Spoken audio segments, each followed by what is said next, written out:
ಆತ್ಮೀಯ H16 news ಅರ್ಥಾತ್ ಹೇ ಸೀತಾರಾಮ್ಗೆ ಸ್ವಾಗತ. ನಾನು ನಿಮ್ಮ MI ಅಥವಾ ಮಲ್ಲಪ್ಪ ಜೋತ್ ಅವರ ಆತ್ಮೀಯರೇ. ಇಲ್ಲಿ ಯಾರು ಸಜ್ಜನರು, ಕಾಂಗ್ರೆಸ್ BJPನ ಎಲ್ಲರೂ ನಾವು ಸಜ್ಜನರು ಅಂತ ಮಾತಾಡ್ತಾರೆ.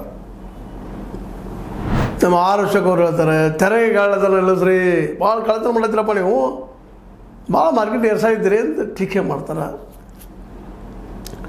ನಮ್ಮ ವಿಜೇಂದ್ರವರು ತೆರಿಗೆ ಏನೋ ಲೂಟಿ ಮಾಡ್ತಾ ಇದ್ದೀರಿ ನೀವು ಅಂಥೇಳಿ ಮಾತಾಡ್ತಾ ಇದ್ದಾರೆ. ಮುಂದೆ ಇದೇ ಕಾಲಕ್ಕೆ ನಮ್ಮ ಸಿದ್ದರಾಮಯ್ಯನವರು ಮೋದಿ ಅವರು ರಾಜ್ಯಕ್ಕೆ ಭಾಳ ಅನ್ಯಾಯ ಮಾಡಿದ್ರಿ, ನಮ್ಮ ನಮ್ಗೆ ಕೊಡಲಿಲ್ಲ ಅಂತ ಅವ್ರು ಹೇಳ್ತಾ ಇದ್ದಾರೆ.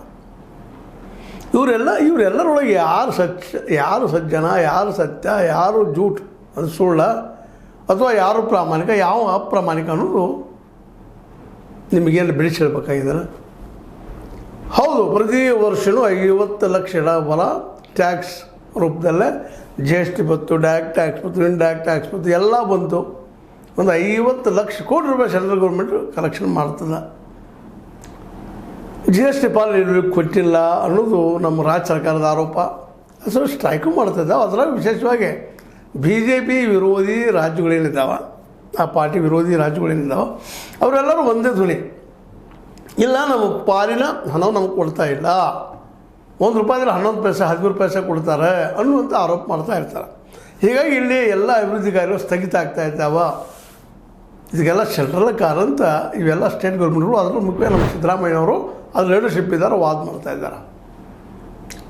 ಅದು ಇದೇ ಕಾಲಕ್ಕೆ ನಮ್ಮ ಮೋದಿಯವರ ರಿಪ್ರೆಸೆಂಟೇಟಿವ್ ಆದಂಥ BJP ಇಲ್ಲಿ ನಮ್ಮ ವಿಜೇಂದ್ರ ಆಗಿರ್ಬೋದು, ಅಶೋಕ್ ಅವರಾಗಿರ್ಬೋದು, ಇವರು ಸಹಿತ ಇವರು ಇಲ್ಲಪ್ಪ ನೀವು ಟ್ಯಾಕ್ಸ್ ತೊಗೊಳ್ತೀರಿ, ಕೆಲವೊಂದಷ್ಟು ತೊಗೊಂಡು ಆ ಟ್ಯಾಕ್ಸ್ನ ದಿವಾಳಿ ಮಾಡ್ತಾಯಿದ್ದೀರಿ, ಅವ್ರು ಕೊಟ್ಟಿರ್ತಾರೆ, ನೀವು ಹಾಳು ಮಾಡ್ತಾಯಿದ್ದೀರಿ, ಕೇವಲ ಸೆಂಟ್ರಲ್ ಗೌರ್ಮೆಂಟ್ ಆರೋಪ ಮಾಡೋದು ನಿಮ್ಮ ಉದ್ಯೋಗ ಆಗ್ಯದ, ಅದೇನಿಲ್ಲ. ನಾವು ಏನಪ್ಪ ಅಂತಂದ್ರೆ ನಿಮ್ಮ ಕೆಲಸ ನೀವು ಮಾಡಿ, ನಾವು ಲೂಟಿ ನಮ್ಮ ಕಳೆದ ಲೂಟಿ ಇಲ್ಲ, ಮೋದಿ ಅವರು ಪ್ರಾಮಾಣಿಕ ಕೆಲಸ ಮಾಡ್ತಾರೆ ಅಂತ ಇವರು ಆರೋಪ ಮಾಡ್ತಾರೆ.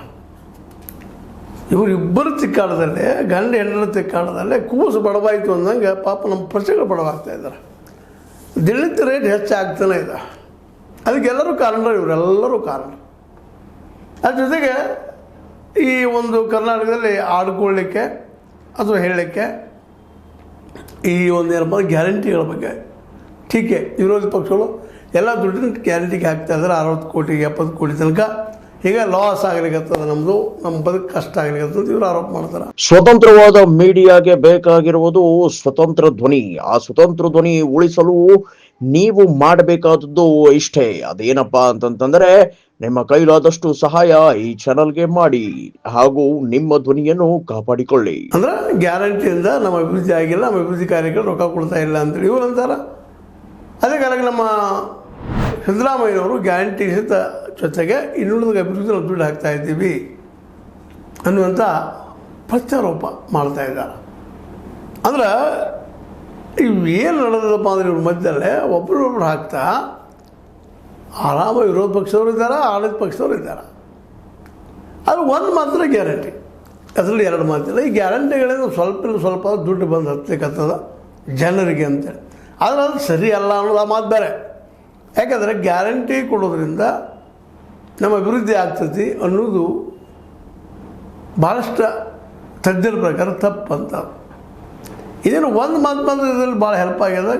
ಈ ಒಂದು ಬಸ್ ರಿಯಾಯಿತಿ ತೋರಿಸಿದ್ರಿಂದಾಗೆ ಅನೇಕ ಬಡ ಕೂಲಿಕಾರರು ಒಂದು ಕಡೆ ದಿನಗಳಿಗೆ ಕೆಲಸಕ್ಕೆ ಹೋಗಿ ಅನುಕೂಲ ಆಗ್ಯದ.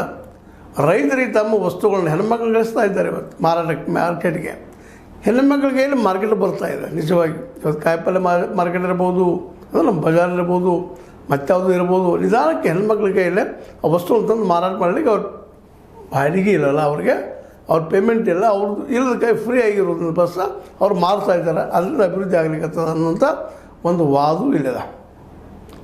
ಹೀಗಾಗಿ ಗ್ಯಾರಂಟಿ ಅನ್ನೋಷ್ಟು ಅನುಕೂಲವಾಗಿದ್ದಾವೆ. ಆದರೆ ಇನ್ನುಳಿದ ರಾಜ್ಯಗಳಲ್ಲಿ, ಗ್ಯಾರಂಟಿ ಇಲ್ಲದ ರಾಜ್ಯಗಳಲ್ಲಿ ಅಲ್ಲಿಯೂ ಸಹಿತ ಪರಿಸ್ಥಿತಿ ಹಿಂಗದ. ಇದು ಒಂದಲ್ಲ, ಮಹಾರಾಷ್ಟ್ರ ಹೋಗ್ರಿ, ಮತ್ತೆಲ್ಲ ಹೋಗ್ರಿ, ಇನ್ನುಳಿದ ರಾಜ್ಯಗಳಿಗೆ ಹೋಗ್ರಿ, BJP ಆಡಳಿತದ ರಾಜ್ಯಗಳಿಗೆ ಹೋದ್ರೂ ಸಹಿತ ಅಲ್ಲಿ ಬೆಲೆ ಏರಿಕೆಯಲ್ಲಿ ನಿಂತಿಲ್ಲ, ನಮ್ಮಲ್ಲೂ ನಿಂತಿಲ್ಲ. ನಮ್ಮ ಎಡಬಲದಲ್ಲಿ ಬೆಲೆ ಏರಿಕೆ ಅದ. ಅದರಲ್ಲಿ ಏನಪ್ಪ ಅಂತಂದ್ರೆ ಗ್ಯಾರಂಟಿಗಳಿಲ್ಲ, ಏನೋ ಒಂದೆಲ್ಲ ಕೊಟ್ಟಂಗೆ ಮಾಡ್ತಾರೆ ರೈತರಿಗೆ, ಅದು ಇದು ಅಂತೇಳಿ ಆದರೆ ಈ ಗ್ಯಾರಂಟಿಯಿಂದ ಕರ್ನಾಟಕದಲ್ಲಿ ಒಂದಿಷ್ಟು ಹೆಲ್ಪ್ ಆಗಿದ್ದು ಸುಳ್ಳಲ್ಲ. ಅನೇಕ ಮಹಿಳೆಯರು ಹೇಳಿದ್ದಾರೆ. ಈಗಾಗಲೇ ಈ ನೆಲೆಯಲ್ಲೇ ನಮ್ಮ ಕರ್ನಾಟಕದ ಅನೇಕ ಜನ ಫ್ರೀ ಬಸ್ಸನ್ನು ಉಪಯೋಗ ಮಾಡಿಕೊಂಡು, ಜೊತೆ ಕೆಲವೊಂದು ಗ್ಯಾರಂಟಿಗಳನ್ನು ಉಪಯೋಗ ಮಾಡಿಕೊಂಡು ಇವತ್ತು ಒಂದಿಷ್ಟು ಅನುಕೂಲಗಳು ಮಾಡಿಕೊಂಡಿದ್ದಾರೆ. ಆದ್ರೆ ಈ ಒಂದು ತೆರಿಗೆ ಪಾಲ ಏನದ ಸೆಂಟ್ರಲ್ ಗೌರ್ಮೆಂಟ್ ಕೊಡಬೇಕಾಗಿ ಕೊಟ್ಟಿಲ್ಲ, ಅದಕ್ಕೆ ಅಭಿವೃದ್ಧಿ ಆಗ್ತಾಯಿಲ್ಲ ಅನ್ನೋದು ಇವರ ವಾದದ. ಆದರೆ ನಾವೇನು ಕೇಳೋದು ಇಷ್ಟ, ಕೊಟ್ಟಿಲ್ಲ ಅಂತ ಇವ್ರು ಹೇಳ್ತಾ ಇದ್ದಾರೆ. ನೀವು ಕೊಟ್ಟಿದ್ದೀವಿ ಅನ್ನೋದಕ್ಕೆ ಸಾಕ್ಷಿಗಳು ಏನಿದಾವ? ಇವತ್ತು ನಮ್ಮ ವಿಜೇಂದ್ರವ್ರು ಅನ್ಬೋದು, ಏನಪ್ಪ ಅಂತಂದ್ರೆ ಇಲ್ಲ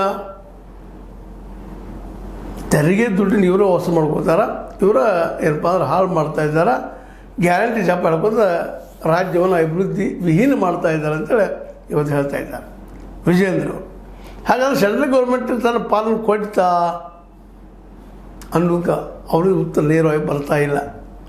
ಮತ್ತು ಇಲ್ಲ ತುಟ್ಟಿ ಮಾಡ್ತಾ ಇದ್ದಾರೆ, ಎಲ್ಲ ಕೊಟ್ಟು ಸುಮ್ಮನೆ ಅದು ಜಪ ಮಾಡಿ ದಾರಿ ತಪ್ಪಿಸ್ತಾ ಇದ್ದಾರೆ ಅಂತ ಅವ್ರು ವಾದ ಮಾಡ್ತಾರೆ. ಹಂಗೆ ತೆರಿಗೆ ಗಾಳಿತನ ಮಾಡ್ತಾರೆ ಅಂತ ಇವರು ನಮ್ಮ ಆರ್ ಅಶೋಕರು ಆರೋಪ ಮಾಡ್ತಾರೆ. ನಮ್ಮ ತೆರಿಗೆ ಕಳ್ಳತನ ಮಾಡುವುದನ್ನು ನಿಲ್ಲಿಸುವವರೆಗೆ ನಮ್ಮಿಂದ ತೆರಿಗೆ ಸಂಗ್ರಹಣೆ ಮಾಡಬೇಡಿ. ತೆರಿಗೆ ಎಲ್ಲ ನೀವು ಸಂಗ್ರಹಣೆ ಮಾಡ್ತಾಯಿದ್ದೀರಿ, ಅದು ಕಳ್ಳತನ ಮಾಡ್ತಾಯಿದ್ದೀರಿ, ಅದು ನಿಲ್ಲಿಸುವವರೆಗೆ ನೀವು ನಮ್ಮ ತೆರಿಗೆ ವಸೂಲು ಮಾಡೋದು ಇವ್ರು ಹೇಳ್ತಾರೆ. ಇಲ್ಲಿ ಎಲ್ಲರೂ ಸಜ್ಜನರನ್ನ, ಇವರೆಲ್ಲರಿಗೆ ಇವ್ರ ಹಿಂದೆ ಯಾವ ಆರೋಪಗಳು ಇಲ್ಲ. ಆರೋಪ ಪ್ರತ್ಯಾರೋಪ ರಾಜಕೀಯವಾಗಿ ಮಾಡೋದು ಬೇರೆ. ಒಂದು ಆರೋಪ ಇವರು ಸಿದ್ಧಾಗಿಲ್ಲ, ಶಿಕ್ಷಕ ಅರ್ಹರಾಗಿಲ್ಲ. ಯಾರೋ ಸಿದ್ದರಾಮಯ್ಯ ಇರ್ಬೋದು, ನಮ್ಮ ಆರ್ ಅಶೋಕ್ ಇರ್ಬೋದು, ಮತ್ತೇನೋ ನಮ್ಮ ವಿಜೇಂದ್ರ ಇರ್ಬೋದು, ಇನ್ನುಳಿದವರು ಸಹಿತ. ಅದೇ ಕಾಲಕ್ಕೆ ಡಿ ಕೆ ಶಿ ಅವ್ರು ಕೇಳ್ತಾ ಇದ್ದಾರೆ ಸೆಂಟ್ರಲ್ ಗೌರ್ಮೆಂಟದ ಈ MP ಗಳನ್ನು, ಅಲ್ಲರಿ ಒಬ್ಬರಾದರೂ ಇಲ್ಲಿವರೆಗೆ ಒಂದು 10 ಲಕ್ಷ ರೂಪಾಯಿ ಆದರೂ ಸಹಿತ ತಂದಿದ್ದೀರೇನಪ್ಪ ನೀವು ಕರ್ನಾಟಕಕ್ಕೆ ಅಂತ ಕೇಳ್ತಾ ಇದ್ದಾರೆ. ಅಂದ್ರೆ ನೀವು ಏನೂ ತಂದಿಲ್ಲ, MP ಗಳಾಗಿ ಹೋಗಿದ್ರಿ, ಕೇಂದ್ರ ನಿಮ್ದು ಏನದ ಅಂತ ಇವ್ರು ಪ್ರಶ್ನೆ ಮಾಡ್ತಾಯಿದ್ದಾರೆ. ಒಟ್ಟಾರೆಯಾಗಿ ಇವರಿಬ್ಬರ ಮಧ್ಯತೆ ಕಾಲದಲ್ಲೇ, ಮಧ್ಯದ ಒಂದು ಕದನದಲ್ಲೇ ಜನಸಾಮಾನ್ಯರು ಮಾತ್ರ ದಿನನಿತ್ಯ ಈ ಬಡತನ ಜೊತೆಗೆ ನಿರುದ್ಯೋಗಗಳಿಂದ ಬಸವಳದ ಹೋಗಿದ್ದಾರೆ. ತಮ್ಮ ಭವಿಷ್ಯ ತಮಗಿಲ್ಲೇನೋ ಅನ್ನುವಷ್ಟು ಮನೆಗೆ ಬಂದಿದ್ದಾರೆ. ಇವೆಲ್ಲ ರಾಜಕೀಯ ಪಕ್ಷಗಳು ಇವತ್ತೆಲ್ಲ ಕಾರ್ಪೊರೇಟ್ ಪರ. ಇವರು ಯಾರಿಗೂ ಹೌದಪ್ಪ ಇವರು ಉದ್ಯೋಗ ಸೃಷ್ಟಿ ಮಾಡ್ಬೇಕಂತ ಯಾರಿಗೂ ಇದ್ದಂಗಿಲ್ಲ.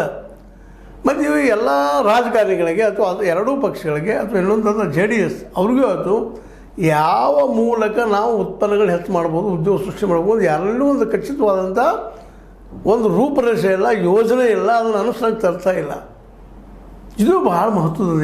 ಇವೆಲ್ಲ ಸರ್ಕಾರಗಳಿಗೆ, ಎಲ್ಲ ಪಕ್ಷಗಳಿಗೆ, ಪಾರ್ಟಿ ಅಥವಾ ಪಕ್ಷಗಳ ಅಭಿಪ್ರಾಯ ಇದೆ. ಇಲ್ಲಿವರೆಗೆ ನಮ್ಮ ದೇಶ 70-75 ವರ್ಷ ಆಯಿತು, ಆಗಿ ಮುಗಿದು ಹೋಗ್ಯದ. ಈಗ ಸಮೀಪ ಬರ್ತಾಯಿದ್ವಿ 80 ಸಮೀಪ. ಆದರೂ ನಮ್ಗೆ ಏನಪ್ಪ ಅಂತಂದ್ರೆ ಈ ಯಾವ ಉದ್ಯೋಗ ಅದು ಯಾವ ಕ್ಷೇತ್ರವನ್ನು ಬೆಳೆಸ್ಕೊಂಡ್ರೆ ನಮ್ಗೆ ಉದ್ಯೋಗ ಸೃಷ್ಟಿ ಆಗ್ತಾವೆ ನಮ್ಮಲ್ಲಿ ಯಾರಲ್ಲೂ ಇಲ್ಲ. ಹೀಗಾಗಿ ಇವತ್ತಿನ ಅನೇಕ ಸೋಲುಗಳಿಗೆ ಇಬ್ಬರೂ ಕಾರಣ. ಆದರೂ ಒಂದು ಸಮಾಧಾನ ಮಾಡ್ಕೋಬೇಕು ಅಷ್ಟೇ ನಾವು ಈ ಸಂದರ್ಭದಲ್ಲೇ. ಒಂದಿಷ್ಟು ಗ್ಯಾರಂಟಿಗಳನ್ನು ಕೊಟ್ಟ ರಾಜ್ಯ ಸರ್ಕಾರ ಒಂದಿಷ್ಟು ಉಸಿರಾಡಿಸುವಂಥ ಅವಕಾಶ ಮಾಡಿದ್ದೇನು ಸುಳ್ಳಲ್ಲ. ಮತ್ತು ಎಲ್ಲನೂ ಆರೋಪ ಮಾಡೋದ್ರಿಂದ ಆರೋಪ ಮಾಡೋಕ್ಕಿಂತರೂ ಇವು ಎಷ್ಟರ ಮಟ್ಟಿಗೆ ಈ ಆರೋಪಗಳು ಸತ್ಯದವನು ಸಹಿತ ನಾವು ಇವತ್ತುವರೆಗೆ ಹಚ್ಚುವಂಥ ಪ್ರಸಂಗ ಬಂದದ. ಮತ್ತು ಇವತ್ತು ಎಲ್ಲ ಸರ್ಕಾರಗಳು, ಇವತ್ತು ಕೇಂದ್ರ ಆಗಲಿ ರಾಜ್ಯ ಸರ್ಕಾರ ಆಗಲಿ, ಇವು ನಮ್ಮ ಉದ್ಯೋಗಗಳಿಂದ ಉತ್ಪತ್ತಿಯಾದಂಥ ಉತ್ಪಾದಕ ಏರಿಯಾದಿಂದ ಬಂದ ದುಡ್ಡಿಂದ ಇವರು ಸರ್ಕಾರ ನಡೆಸ್ತಾ ಇಲ್ಲ. ಮ್ಯಾಕ್ಸಿಮಮ್ ದುಡ್ಡನ್ನು ನಮ್ಮಿಂದ ಟ್ಯಾಕ್ಸ್ ತೊಗೊಂಡು ಆ ಟ್ಯಾಕ್ಸ್ ಮೂಲಕ ಸರ್ಕಾರ ನಡೆಸ್ತಾ ಇದ್ದಾರೆ, ಕೇಂದ್ರದಲ್ಲೇ ರಾಜ್ಯದಲ್ಲೇ. ಎರಡು ಮಾತಲ್ಲ, ಇತ್ತೀಚೆಗೆ ಒಂದು ಟ್ಯಾಕ್ಸಿದ ರೇಟ್ ಕಡಿಮೆ ಮಾಡಿರ್ಬೋದು ನಮ್ಮ ಮೋದಿಯವರು. ಬಟ್ ಇಲ್ಲಿವರೆಗೆ ಪ್ರತಿ ವರ್ಷ 40 ಮತ್ತು 50 ಲಕ್ಷ ಕೋಟಿವರೆಗೆ ಟ್ಯಾಕ್ಸ್ ತೊಗೊಂಡಿದ್ದೇನೆ, ಸುಳ್ಳಲ್ಲ. ಅದಕ್ಕೆ ಎಷ್ಟು ತೊಗೊಂಡೋದ್ರೆ ಕಡಿಮೆ ಏನಿಲ್ಲ. ಈಗ ಒಂದು ವರ್ಷ ಏನೋ ಮಾಡಿದ್ದಾರೆ ಒಂದು ಕೆಲವು ದಿನಗಳಿಂದ, ಅದು ದೀಪಾವಳಿ ಗಿಫ್ಟ್ ಅಂತೇಳಿ. ಎಷ್ಟು ದೊಡ್ಡ ಗಿಫ್ಟ್ ಆಗಿದೋ ಮತ್ತೆ ಗೊತ್ತಿಲ್ಲ.